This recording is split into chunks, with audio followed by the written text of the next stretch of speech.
Episode 1. His Birth and Childhood. How are you, Dad? I have a new story that I want you to tell me. Of course I can. I love telling you stories. Which story would you like to hear? I want to know the story of Prophet Muhammad. That is a beautiful choice, Adam. Prophet Muhammad sallallahu alaihi wasallam has a very long and special story, full of lessons and kindness. Is it too long, Daddy? It is long, my son, so we will tell it little by little. We will share it over many days. Like a treasure we open slowly. That sounds nice. Can we start today? Yes, we can start today. Today, I will tell you about the birth and childhood of Prophet Muhammad. Long, long ago, in the city of Makkah, a very special child was born. It was the 12th day of the month of Rabi al-Awwal, in a year that people later called the Year of the Elephant. This baby's name was Muhammad, which means the one who is praised. His mother's name was Aminah bint Wahb, a gentle and kind woman from the tribe of Quraysh. His father's name was Abdullah ibn Abdul Muttalib, but sadly, his father had died before Muhammad was born while returning from a trade journey.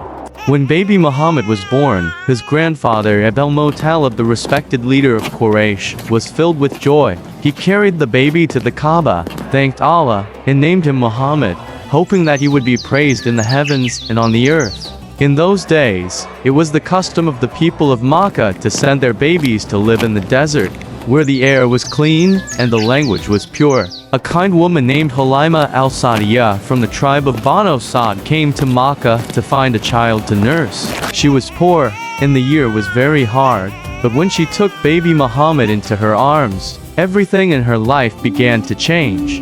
Her animals started giving more milk. Her home felt full of peace, and even her weak riding animal became strong. Halima knew that this child was special, and she loved him deeply. Muhammad stayed with Halima in the desert for several years, growing strong, healthy, and kind. One day, when Muhammad was about 3 years old, something amazing happened. While he was playing, Angel Jibril came by Allah's command. His chest was gently opened, his heart was cleaned, and it was filled with light and goodness. This was Allah's way of preparing Muhammad for the great mission he would have one day. Halima became worried and quickly returned him to his mother in Makkah, making sure he was safe. Muhammad then lived again with his beloved mother Aminah. When he was 6 years old, his mother took him on a journey to Yathrib. After the visit, while they were traveling back to Makkah, Aminah became very sick. At a place called Al-Abwa, between Makkah and Madinah, she passed away. Little Muhammad felt very sad. He had now lost both his father and his mother, but Allah never left him alone. Ayman took Muhammad back to Makkah, where his loving grandfather welcomed him into his home. His grandfather cared for him tenderly and protected him with great love, because he felt that his grandson had a great future.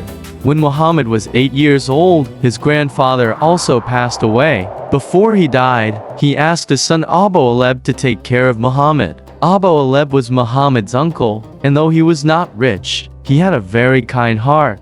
As Muhammad sallallahu alaihi wasallam grew up in his uncle's house, everyone noticed how honest, gentle, and truthful he was. He never lied, never hurt anyone, and always helped others. Even as a child, people trusted him and loved him, and Allah was preparing him step by step to become the messenger of mercy for the whole world. Insha'Allah, Adam. Tomorrow, we will continue the story and learn more beautiful lessons from the life of Prophet Muhammad. I want to hear more tomorrow, thanks, Daddy. You are welcome, my dear Adam.